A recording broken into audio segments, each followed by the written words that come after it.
आइए हम प्रार्थना करेंगे। स्वर्गीय प्रेमी पिता, ईश्वर के नाम से हम आपके सम्मुख आते हैं। पूरे सप्ताह संभाल कर ये वक्त दिया है कि हम आपकी महिमा करें, आपकी परस्तिश करें, आपकी हमद करें। धन्यवाद देते, शुक्रगुजारी करते हैं आपको। आज का ये समय, ये वक्त, ये जगह आए हुए हर एक आपके बच्चे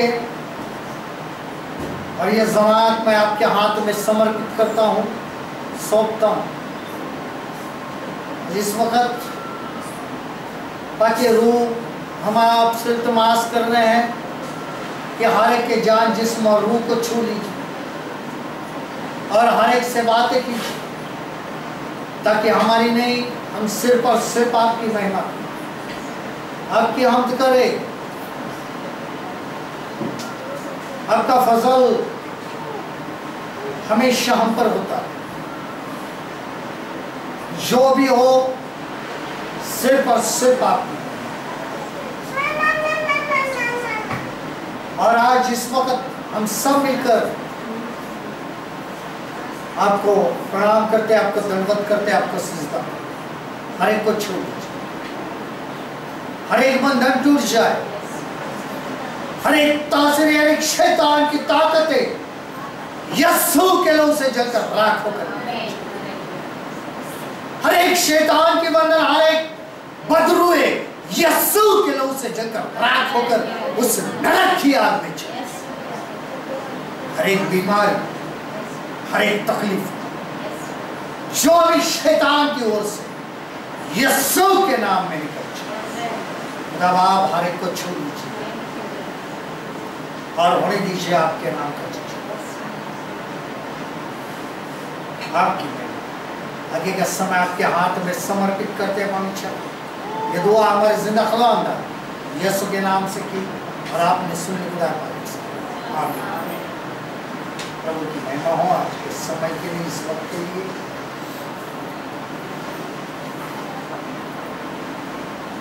आज हम वचन देखेंगे यूहन्ना रचित सुसमाचार 10 अध्याय, यूहन्ना की इंजील 10 बाब, John chapter 10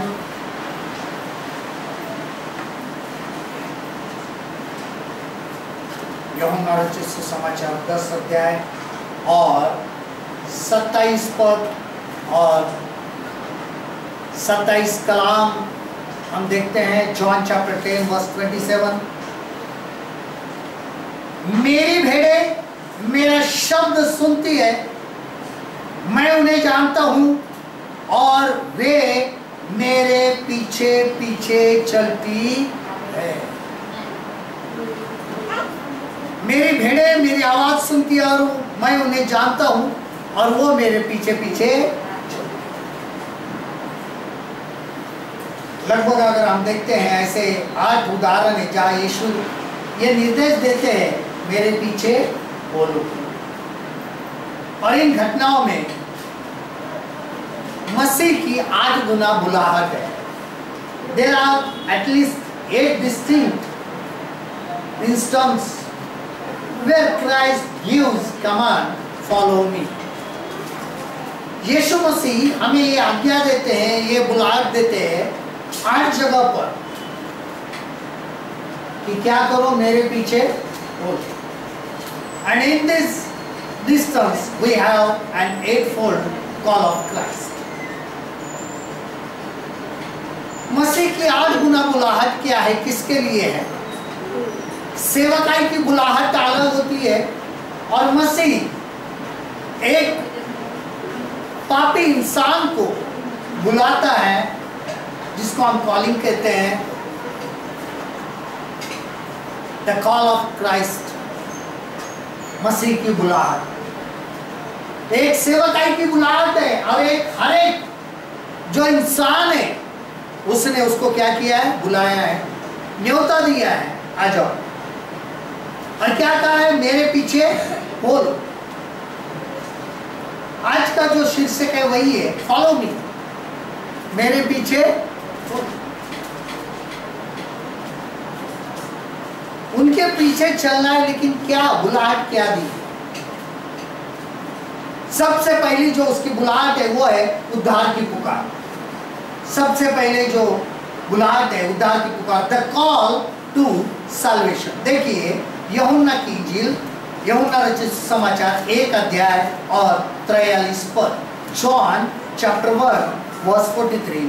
यूहन्ना की इंजील 1 बाब का 6 कलाम, यूहन्ना पहला अध्याय और 43 पद, 43 वर्स। जॉन चैप्टर 1 वर्स 43, यूहन्ना रचित सुसमाचार 1 अध्याय का 43 पद, यूहन्ना की इंजील 1 बाब का 43 पद। देखिए ध्यान से। दूसरे दिन यीशु ने गलील को जाना चाहा, वह फिलिप्पुस से मिला और कहा मेरे पीछे हो लो। दूसरे दिन यीशु ने गलील में जाना चाहा और फिलिप्पुस से मिलकर कहा मेरे पीछे बोले। फिलिप्पुस और नथानिएल का बुलाया जाना। अब यहाँ पे सबसे पहले नथानिएल और फिलिप्पुस को इसके लिए बुलाया गया है, यह उद्धार की पुकार है।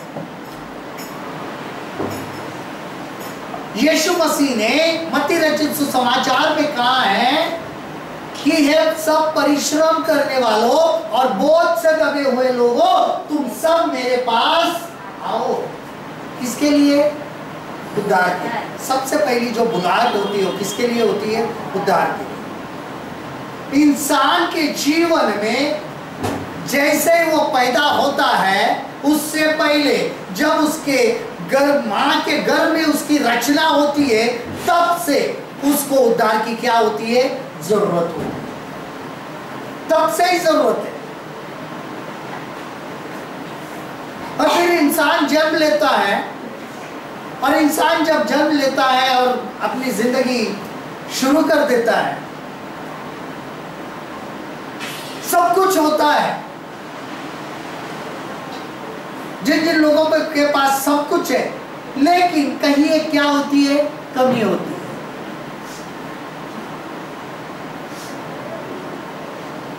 वो कमी जो होती है, that is the लैकनेस of God. वो परमेश्वर की क्या होती है? कमी। बहुत सारे लोग करते हैं, लेकिन एक सही परमेश्वर, कहीं तो भी कितना भी बुरा इंसान बुरे काम करे, लेकिन उसके मन में कहीं होता है यार ये मैं बहुत बुरा कर रहा हूं। कहीं तो भी उसके मन में होता है यार मैं गलत कर रहा हूं, बुरा कर रहा हूं।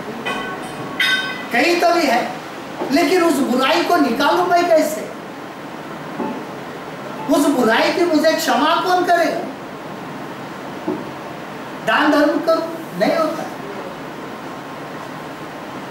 मैं ये करूं? कुछ नहीं होता। लेकिन यहां पर एक बुलाहट है उद्धार की। यीशु मसीह ने कहा है मेरे पीछे बोलो, फॉलो मी। और वो एक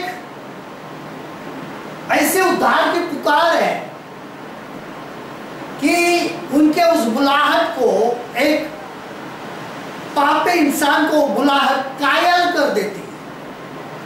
मुझे चाहिए, ये मुझे चाहिए।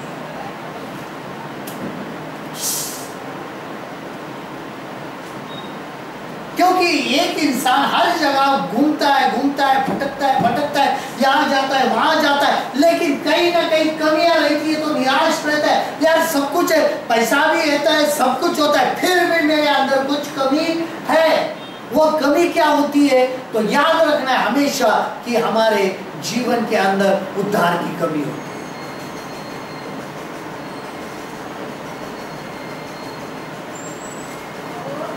जब उसको उद्धार प्राप्त होता है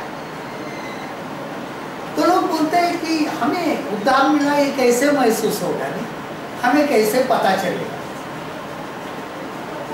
जब हम यीशु मसीह को उद्धार करता अपना ग्रहण कर लेते हैं, तब हमारे दिल में जो जगह होती है, जो खालीपन होता है, वो निकल जाता है सबसे पहले। दूसरी बार मन शांत हो जाता है। तीसरी बार जो खुशियां अभी तक पैसों ने नहीं दी होती है, किसी वस्तुओं ने नहीं दी होती है, वो खुशी हमारे दिल में आ जाती है। चौथी बात होती है कि हमारे दिल में बहुत महत्वपूर्ण बात, प्रेम आ जाता है। क्या आ जाता है? तब समझ लेना कि मैंने मेरे उद्धारकर्ता को ग्रहण कर लिया। बेचैनी है ना, तो कई कमी है, नहीं है अभी तक। नफरत है दिल में, प्रभु यीशु मसीह नहीं। और यही उद्धार की क्या होती है? पुकार होती है। पहली बुलाहट, फॉलो मी।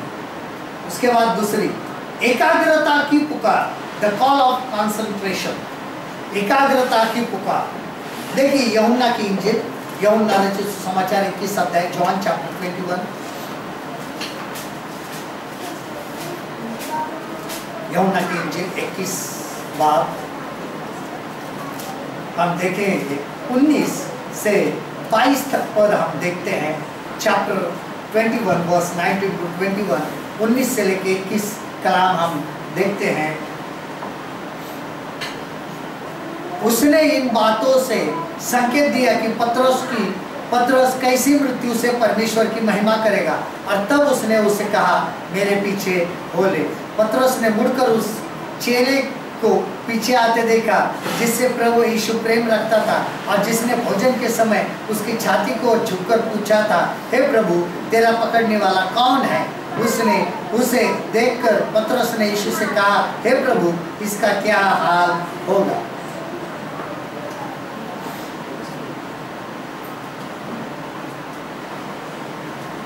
उसने उन्हें सलाम करके जो कुछ खुदा ने उसकी खिदमत से गैर कौमों में किया था वो सब बोलते। देखिए अगर हम इन चीजों को देखते, यहाँ पर ध्यान से देखते, यीशु मसीह ने संकेत दिया कि पतरस कैसी मृत्यु से परमेश्वर की महिमा करेगा, और यह बात जो होती है बहुत जरूरी होती है कि एकाग्रता हो, है ना?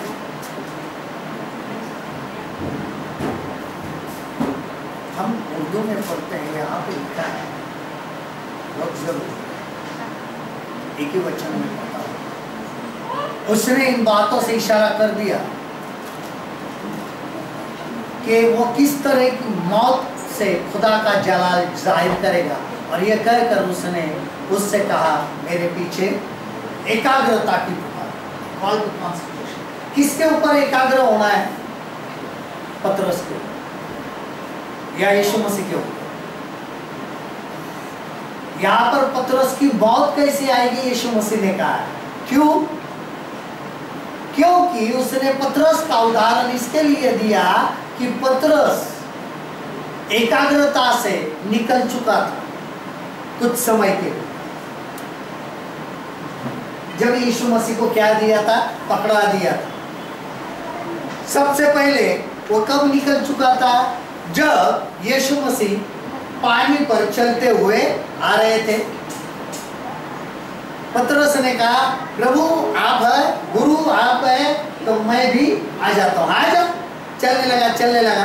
उसकी जो एकाग्रता थी, वो जो एक मुसलसल यीशु मसीह को देख रहा था, वो अचानक बाजू बाजू से आने वाली हवा की ओर क्या होने लगा? देखने लगा। जैसे उसने अपनी नजर यीशु मसीह से घुमाई, वो डूबने लगा। उसको पहली बार बचा। अब दूसरी बार वही है, जब यीशु मसीह को पकड़ा दिया तो वहां पे जो लोग बैठे थे, कोई यहूदी थे, कोई रोमी थे, जब ठंड के दिन थे, वहां पर सेकने के लिए बैठ गया मिट्टी के पास, तो उन लोगों ने कहा, तू भी तो उसके साथ था। उसने कहा, मैं नहीं जानता हूँ कौन है। पहली बार, दूसरी बार, और जैसे तीसरी बार उसने कहा, उसी समय मुर्गे ने बांध दिया। यीशु मसीह ने उसके पास देखा, उसने उसके पास देखा, दोनों के पास। अब वो होने के बाद, पुनरुत्थान होने के बाद, जब यीशु मसीह पतरस को मिलने वाले हैं, तब तूने 3 बार इनकार किया है, तो तुझे अभी मरना कबूल करके लिए 3 बार। क्या तू मुझसे प्रेम करता है? तूने 3 बार इनकार किया था, 3 बार कबूल करो। एकाग्रता जो थी वो भंग हो गई थी। कॉन्सेंट्रेशन जो था पतरस का, जो मुसलसल एक तरफ ही जाना होता है। हमारे जीवन में भी जब कई ऐसे समय आ जाते हैं तो हम मसीह के पीछे चलना कुछ समय के लिए छोड़ देते।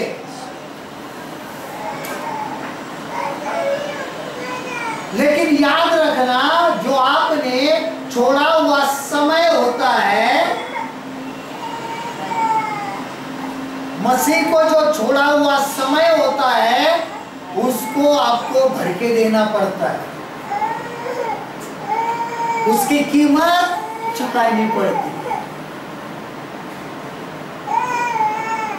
इतना आसान नहीं होता है।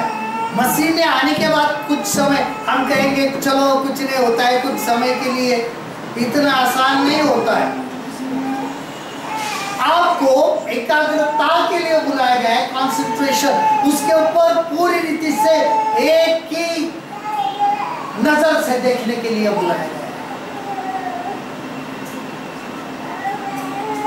आपको यहाँ वहाँ जब भी मुसीबत आए तो आपको यहाँ वहाँ देखने के लिए बुलाया नहीं गया है। आपको सिर्फ मसीह के ऊपर नजर रखने को बुलाया कि मेरे पीछे हो, कुछ भी आजू बाजू कितने भी चले, यहाँ से चले वहां से चले, मेरे पीछे चलते रहो।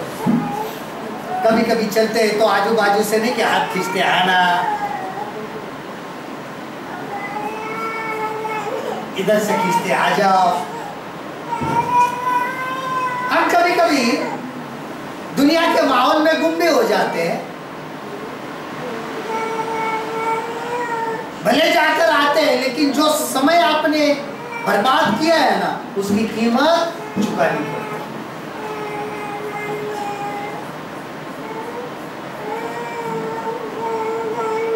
हम कभी कभी इन बातों के बाद ध्यान नहीं देते। क्या कहते, क्या होता है, कुछ नहीं होता, पत्थर उसको चुकाइए। उसका नतीजा उसको जब उसको भी सलीब पर लटका दिया गया, किसको? पतरस को। तो पतरस ने कहा मेरी सलीब जो है सीधी मत करो, उल्टी करो, क्योंकि मैं उसके लायक, मरने के लायक नहीं। वो सिर्फ उसकी मौत। हमारे जीवन के अंदर ये बात याद रखो, एकाग्रता होना, हमें भटकना नहीं।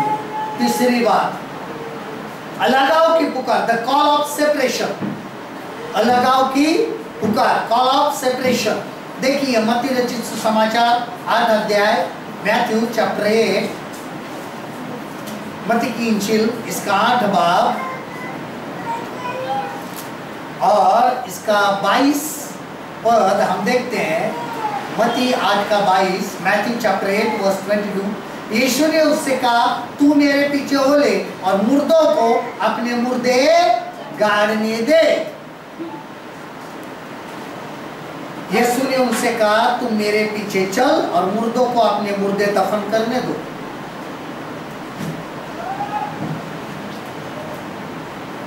हमें जीवित परमेश्वर से ज्यादा हमारे मरे हुए मुर्दों की बहुत फिक्र होती है।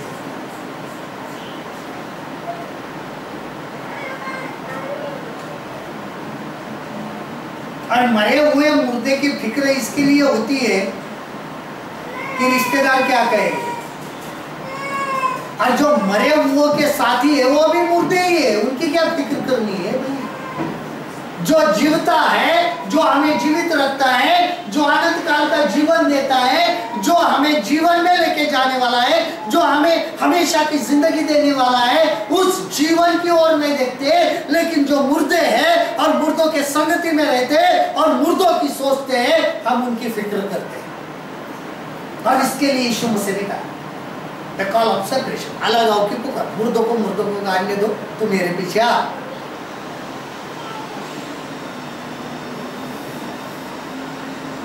दुख की बात होती है, हमारे घर में कोई ना कोई हादसा होता है, ठीक है, हम मिलने के लिए जाए, मिलने के लिए जाके आते हैं, बात अलग है। लेकिन अगर हम उन्हीं मुर्दों के सोच में बैठेंगे तो उन मुर्दों में ना हम मुर्दों में कोई फर्क नहीं। हम भी एक किस्म के मुर्दे ही है, क्योंकि हम किसके बारे में सोचते हैं? मुर्दों के बारे में सोचते हैं।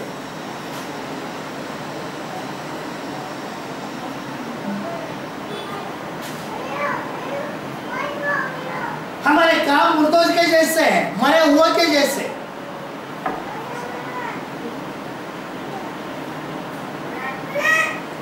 एक बुलाहट है, तुम्हें अलग होना पड़ेगा, ये अलगाव की पुकार है। पौलुस कहता है अब मैं दुनिया के लिए मर गया हूं और दुनिया मेरे लिए मर गई हूं, मैं शरीर पर मसलूब हुआ हूं। अब मैं ना जीवित रहा तो मुझ में मसीह जीवित है। मेरे मुर्देपन की बात मर गई, उसको गाड़ दिया, अब मैं जीवित नहीं हूं, मुझ में मसीह जीवित है, इसके लिए मैं जीवित हूं।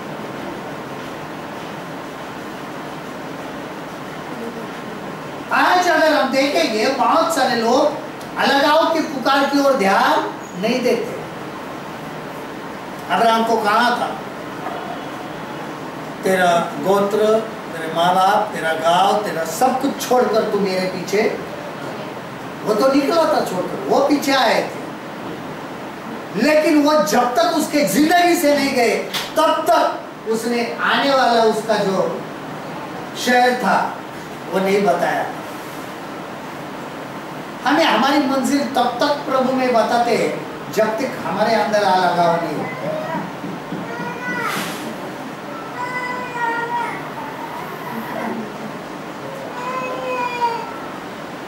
हम कहीं ना कहीं जुड़े होते हैं, कहीं ना कहीं हमें अंदर होता है मेरा वो, मेरी वो, मेरा वो, मेरा ये ऐसा, मेरा वैसा। उनके लिए, उनके उद्धार के लिए भले तुम प्रार्थना करो, लेकिन उनके लिए अपने अनंत काल के जीवन का नाश मत करो, कि जो खुद मुर्दे हैं उनके लिए फिर तुम मुर्दे ना हो। मुर्दों में से जी उठाया हमें, मुर्दों में से बाहर निकाला, और फिर हम वही जा रहे हैं जहां पे कब्रें हैं।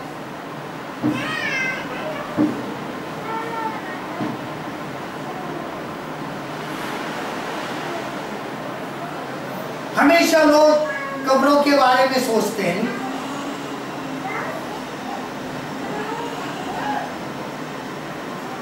मरने के बाद कब्रिस्तान है क्या?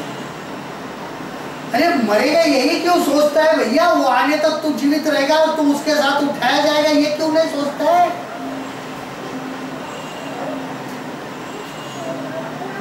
प्लेन क्रैश में मर गया तो क्या करेगा?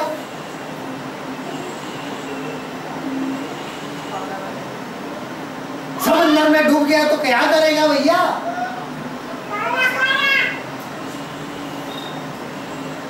हमारी सोच जो है ना कहां तक सीमित है मालूम है? कब्रिस्तान तक, कब्र तक। After death what? After death what? क्योंकि अनंत काल के जीवन की कोई आशा नहीं। अगर हम सोचेंगे, इतिहास गवाह है, तारीख गवाह है कि आज भी इजराइल में जाओ, यीशु मसीह की कब्र क्या है? खाली है, कुछ नहीं है, खुली है वो। उसी प्रकार जो उस पर ईमान लाता है उसके लिए बुलाया गया है कि मेरी कब्र खाली रहने वाली है, मुर्दों की जैसी नहीं रहने वाली है, मैं जीवित रहने वाला हूं। पहले ही कहा मुर्दों को गाड़ दे दो, मैं मरने वाला नहीं। हमारे इससे परमेश्वर पर हमारा विश्वास है, जिसकी कब्र क्या है? खाली। तो मेरी भी कब्र खाली, और ये हमारे जीवन में होना बहुत जरूरी। उसके बाद चौथी बात है खुदी का इनकार की पुकार, the call of self denial. The call of self denial, खुद का इनकार करने की पुकार। देखिए मत्ती 16 अध्याय और इसका 24 पद, मैथ्यू चैप्टर 16 वर्स 24, मत्ती की इंजील 16 बाब का 24 कलाम हम देखते हैं। तब यीशु ने अपने चेलों से कहा, यदि कोई मेरे पीछे आना चाहे तो अपने आप का इनकार करे और अपना क्रूस उठाए और मेरे पीछे। बहुत बड़ी बात है। उस वक्त यीशु ने अपने शागिर्दों से कहा, अगर कोई मेरे पीछे आना चाहे तो अपनी खुदी का इनकार करे, अपनी सलीब उठाए और मेरे पीछे अपने खुद का इनकार करे। जीऊंगा तो प्रभु के लिए, मरूंगा तो।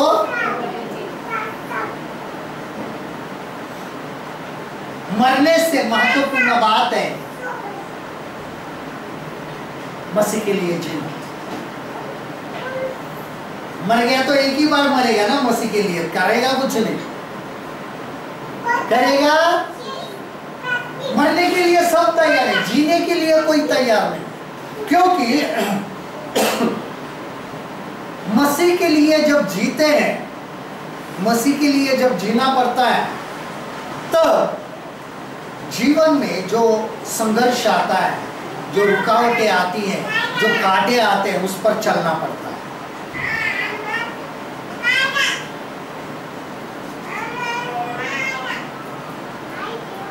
हमारे जीवन में यही बहुत बड़ी है कि हमें दर्द क्यों होता है मालूम है, हमें तकलीफ क्यों होती है मालूम है, हमें पीड़ा में हम इसमें क्यों आ जाते हैं, क्लेश में क्यों आ जाते हैं, फिर हम झुंझुलाहट क्यों होती है, पता है आपको?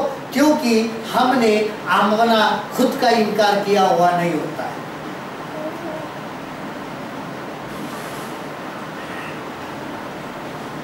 आप तब मार सहन करोगे जब आप खुद का इनकार करोगे, तब तक नहीं।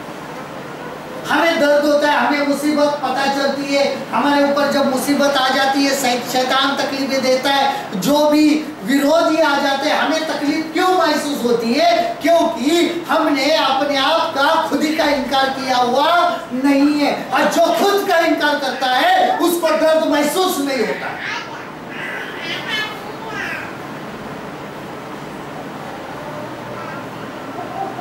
जब लोग हमें बुरे बोलते तो हम क्यों, यार ये हो रहा है, वो हो रहा है, क्यों हो रहा है? क्योंकि हमने अभी तक खुद का इनकार। इसके लिए जब लोग बोलते हैं तो हमें पता चलता है ये मुझे बोल रहा है।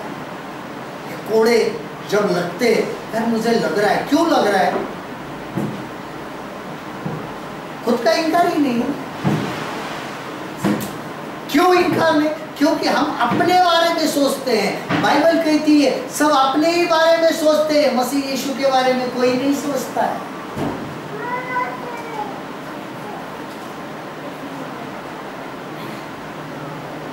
खुद का इनकार करना, अपने मैं का।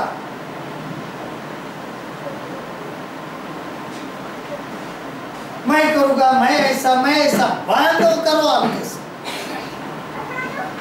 मेरा जीवन, मुझे तकलीफ, मुझे ये हो रहा है, वो हो रहा है, ये मैं जब तक बंद नहीं होता है, खुद का इनकार नहीं करते, उसके लिए बुलाया गया है। Deny yourself, take your cross and then follow.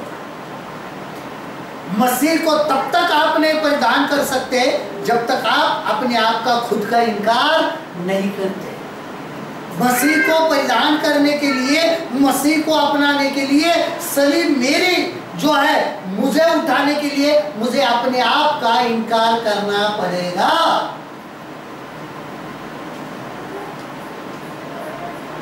जब तक मैं मेरे नाम के लिए, मेरे लिए सोचूंगा, भूल जाओ कि मैं परमेश्वर का कोई कार्य कर रहा हूं।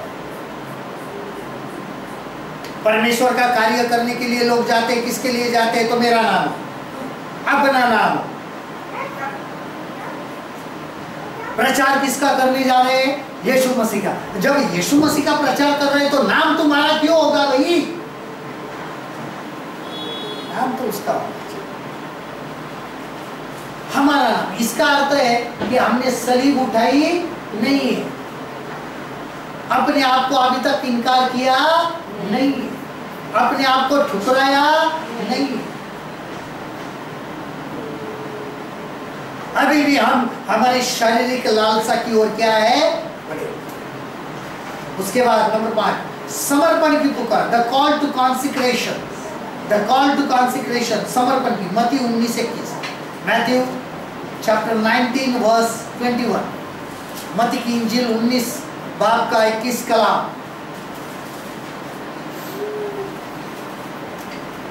यीशु ने उनसे कहा, यदि तू सिद्ध होना चाहता है तो जा अपना माल बेचकर कंगालों को दे और तुझे स्वर्ग में धन मिलेगा और आकर मेरे पीछे। हालेलुया।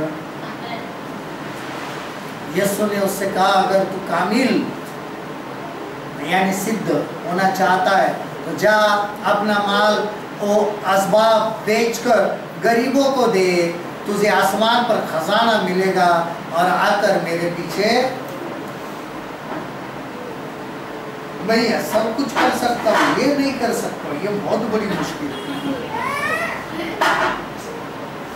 ये इसके लिए तो मैंने यीशु को अपनाया कि मेरा फायदा हो, मुझे मिले, मुझे कुछ मिले, इसके लिए तो मैंने यीशु को क्या किया है। यहाँ पे तो उल्टा लिखा है अभी,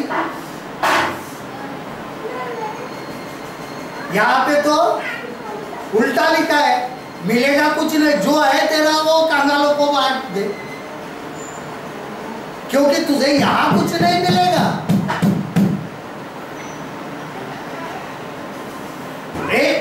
स्वर्ग के अंदर क्या मिलेगा? सबसे पहली बात जगह मिलेगी, रहने के लिए स्थान। मेमने की किताब में अपना नाम लिखा। दूसरी बात, जब यीशु मसीह 1000 वर्ष के लिए इस पृथ्वी के ऊपर राज करेगा तो हम भी उसके साथ राज करेंगे। दूसरी बात। और तीसरी बात, जब आखिरी न्याय होगा, नई सृष्टि और नई पृथ्वी बनेगी तो उसके ऊपर हर सारी चीज मिलेगी। ये 3 बात, वो हमेशा रहेगी, वो हमसे कोई छीन नहीं सकता है, ना तो उसका नाश होगा।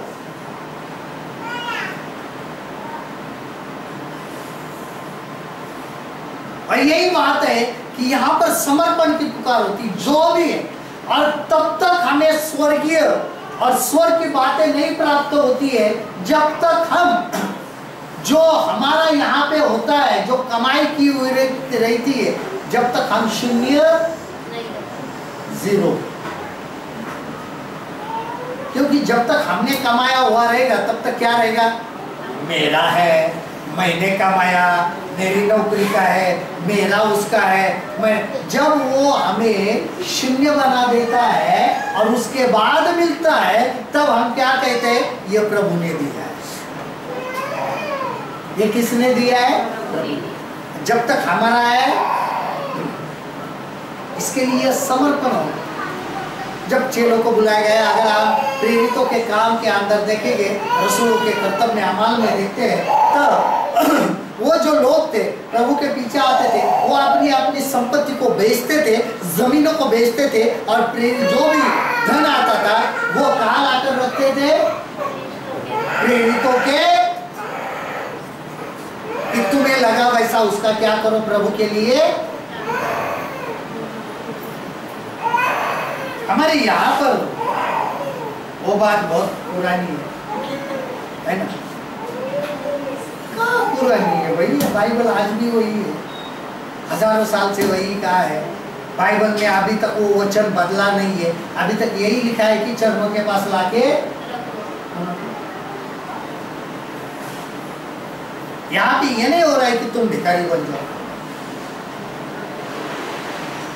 इसका अर्थ होता है सबसे पहले आपका समर्पण प्रभु के काम के लिए होना जरूरी है। आपके खुद का, आपके परिवार का, आपके धन का, आपके हर एक वस्तु का समर्पण प्रभु के लिए होना चाहिए सबसे पहले। इसका अर्थ ये है ताकि हर बात में जब आप काम करो, किसी भी काम में हाथ डालो तो आप सफल हो जाए। प्रथम स्थान।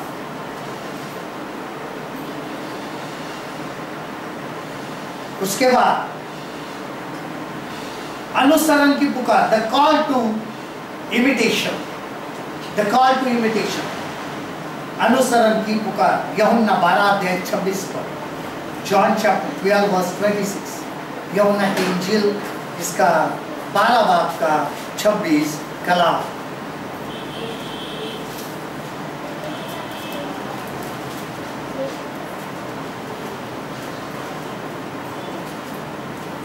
यदि कोई मेरी सेवा करे तो मेरे पीछे हो लो, और जहां मैं हूं वहां मेरा सेवक भी होगा। यदि कोई मेरी सेवा करे तो पिता उसका आदर करेगा। अगर कोई शख्स मेरी खिदमत करे तो मेरे पीछे हो ले, और जहां मैं हूं वहां मेरा खादिम भी होगा। अगर कोई मेरी खिदमत करे तो बाप उसकी इज्जत करेगा। अभी उसकी खिदमत का मतलब क्या है?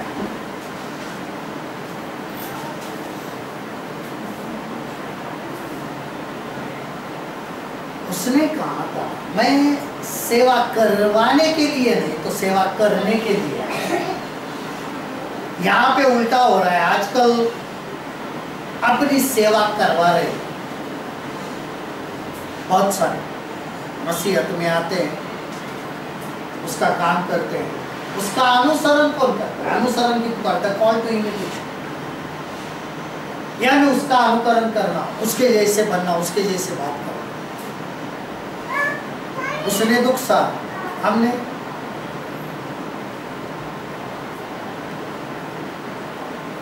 मुश्किल है,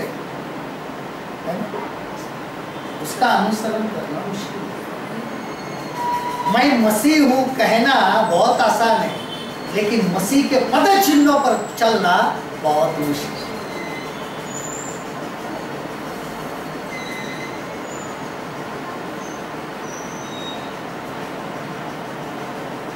हमारे जीवन में बहुत सारी तकलीफें आती है, जाती है, परिवार में आती है, कुछ ना कुछ होते रहता है, कुछ ना कुछ तकलीफ हमारे अंदर रहती है, लेकिन हम थोड़े इसके लिए, थोड़े समय के लिए क्या करते हैं? उसका अनुकरण करना बंद कर देते हैं, उसके जैसा चलना बंद कर देते, छोड़ देते।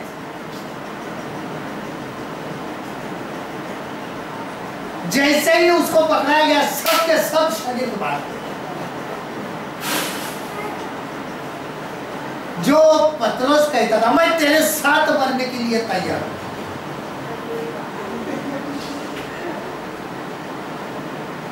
भाग्य बहुत बड़े बड़े बातें करते, पास्टर जी नहीं हमसे कभी नहीं होगा, हम ऐसे ही करेंगे, और थोड़ी सी मुसीबत आने दो,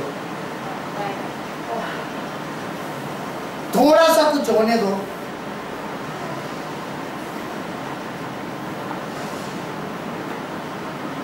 तैयार हो?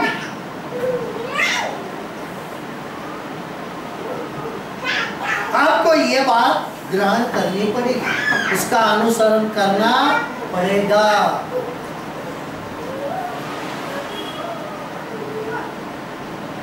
मसीहत का मतलब ही यही है कि यीशु मसीह का अनुकरण करने का।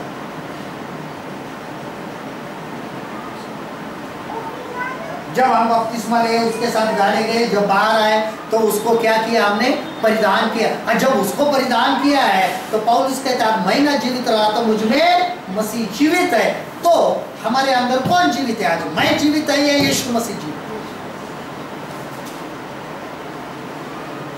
तो हम कभी कभी अपने मरे हुए मैं को क्यों बाहर निकालते जिसकी बदबू आती है?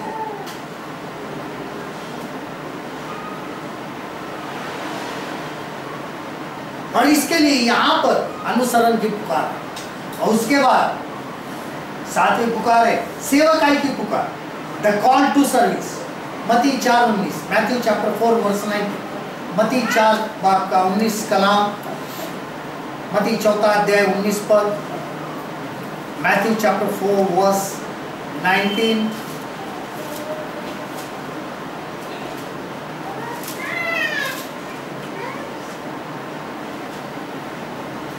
यीशु ने उनसे कहा मेरे पीछे चले आओ तो मैं तुमको मनुष्यों के पकड़ने वाले बनाऊंगा। और उनसे कहा मेरे पीछे चले आओ तो मैं तुमको आदमगीर बनाऊंगा। जब तक हम अपने जंजाल से, अपने बंधन से निकलते ही नहीं है तो आत्माएं लाएंगे कैसे भैया?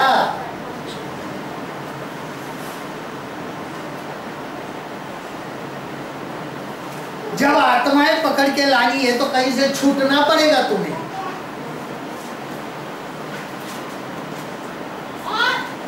पतरस जब मछली पकड़ता था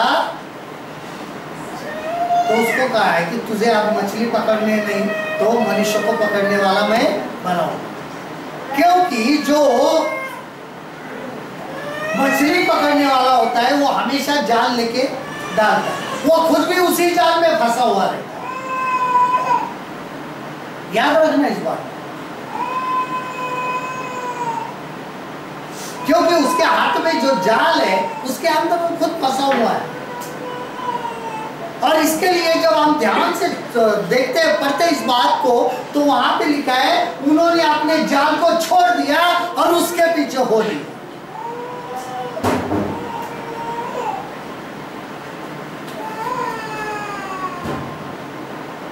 वो खुद एक जाल में फंसे थे, इसके लिए वो मछली पकड़ रहे थे। लेकिन उसने कहा अगर तुम मेरे अंदर फंस जाओ तो मैं तुम्हें मनुष्य को पकड़ने वाला बना।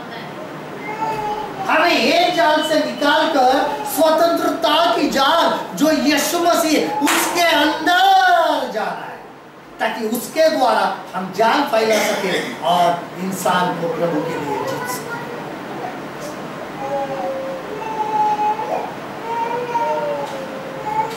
कभी कभी ऐसी बात होती है, हम ऐसे कुछ लोगों में अटके हुए रहते हैं, हम तो छोड़ना नहीं, हम तो छोड़ना चाहते लेकिन वो जाल हमें नहीं छोड़ता।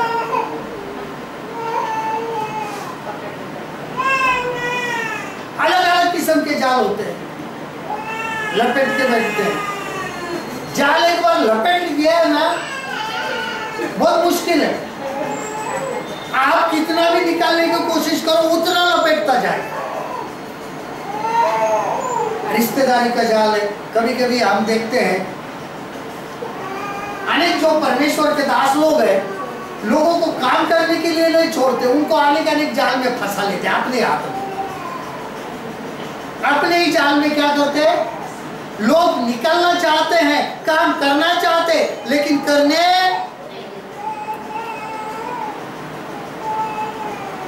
इसके लिए सेवकाई की पुकार होती है। जब पुकार होती है तो उसको कोई नहीं रोक सकता है, आपको निकलना ही पड़ेगा। लेकिन हम जाल नहीं छोड़ रहे हैं ना।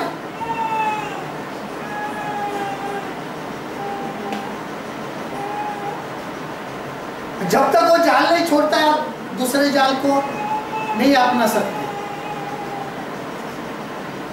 दो जालों को अपनाओगे तो आम फंस जाएंगे। कुछ भी काम, ना मछली आने वाली ना इंसान आने वाला है आपके हाथ। यहां पे खास तौर पे लिखा है 20 वचन, वे तुरंत जालों को छोड़कर उसके पीछे हो लिए, झटक दिया जा।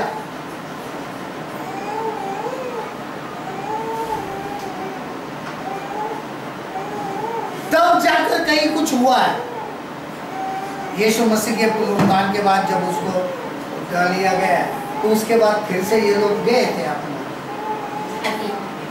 जाल पकड़ लिया था, मछली पकड़ने को गए थे फिर से पुनरुत्थान के बाद। अब क्या होगा, वो तो चला गया, अब क्या होगा। हम भी कभी कभी ऐसे हो जाते हैं, भटक जाते हैं और फिर कभी कभी अपने जाल को, पुराने जीवन को फिर से शुरू कर देते।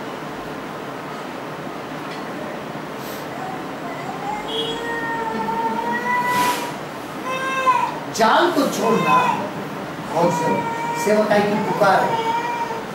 और उसके बाद आखिरी स्वयं के लिए पुकार, टू कॉल टू हिमसेल्फ, स्वयं के लिए, अपने आप के लिए पुकार। देखिए मत्ती 9:9, मैथ्यू चैप्टर 9 वर्स 9, मत्ती की इंजील 9 बाब का 9 कलाम। वहां से आगे बढ़कर यीशु ने मत्ती नामक एक मनुष्य को महसूल की चौकी पर बैठा देखा और उससे कहा, मेरे पीछे हो ले। वह उठकर उसके पीछे हो लिया। यीशु ने वहां से आगे बढ़कर मत्ती नामक एक शख्स जो महसूल की चौकी पर बैठे देखा और उसको कहा, मेरे पीछे हो ले। वो उठकर उसके पीछे। महसूल जमा करने वाला गवर्नमेंट सर्वेंट है, ये सरकारी नौकर है, टैक्स कलेक्टर है। अभी यीशु सबको पता है, ये गांव-गांव घूम रहा है, पैदल घूम रहा है। मैं टैक्स कलेक्टर हूँ, मैं वहाँ पर बैठा हूँ, चौकी पर बैठा हूँ। सबसे मैं क्या ले रहा हूँ? चुंगी ले रहा हूँ, महसूल ले रहा हूँ। और ये फकीर जा रहा है, फकीर है, वो साधु है, वो जा रहा है, वो कह रहा है मेरे पीछे आ। पढ़ाई लिखाई के इसके पीछे जाने को दिए क्या?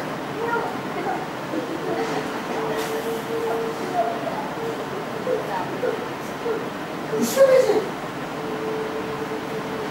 ये मछुआरे बिछुआरे ठीक है, मैं महसूल जमा करने वाला हूँ, हायर एजुकेशन है मेरा, टैक्स कलेक्टर हूँ मैं सरकारी नुमाइंदा हूँ और गवर्नमेंट की नौकरी छोड़ दूं?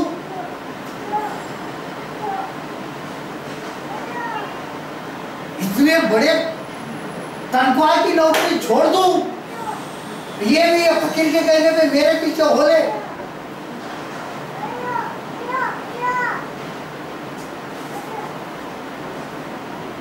लेकिन उसने कहा ये मेरे लिए। उसने सब कुछ वही छोड़ दिया, ये भी चिंता नहीं की कि ये छोड़ने के बाद पैसा मेरे घर वालों को मिलेगा क्या नहीं।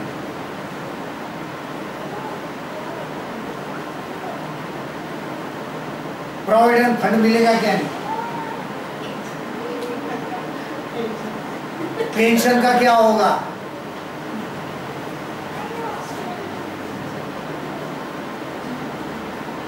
आज नहीं हो सकता है। प्रभु उल्टा क्या कहेंगे, प्रभु ये नौकरी तूने दी है ना, अरे फिर मैं ये बुला रहा हूं ना,